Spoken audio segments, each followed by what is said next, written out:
এটা আমার আপনার সকলের পরিচিত এই ডেক্সোরেন সিরাপ। এর মধ্যে আছে iron, folic acid, vitamin B12, সাইনোকোবালামাইন।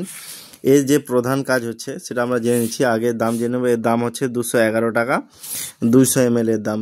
এর কাজ হচ্ছে যে আয়রন ডেফিসিয়েন্সি, শরীরে যদি রক্তের পরিমাণ কমে যায় তো এই সিরাপটা রক্তের পরিমাণ বাড়িয়ে তুলতে খুবই সাহায্য করে, এবং প্রেগনেন্সির সময় বা ল্যাকটেশনের সময় এই সিরাপটা শরীর থেকে যে এক্সট্রা রক্ত ব্লাড লস হয় তার কাজ করে।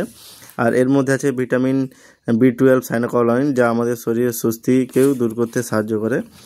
আর এটা হচ্ছে খাওয়ার নিয়ম হচ্ছে 2 চামচ করে দুবার খাওয়ার পরে অবশ্যই ডাক্তারের পরামর্শ নিয়ে খাওয়াবেন। এটা জাস্ট এভাবে দেখতে। আর এর বেশি পরিমাণ ওভারডোজ খেলে যে সাইড ইফেক্ট, এই সাইড ইফেক্ট সাধারণ যে সাইড ইফেক্টটা হচ্ছে, যে সাইড ইফেক্ট নয়, সাইড ইফেক্ট খুব কম, পায়খানা কালো হয়ে যাওয়া, অতিরিক্ত খেলে বমি বমি ভাব এটা হতে পারে। তবে ডাক্তার দেখানোর পরেই অবশ্যই খাবেন।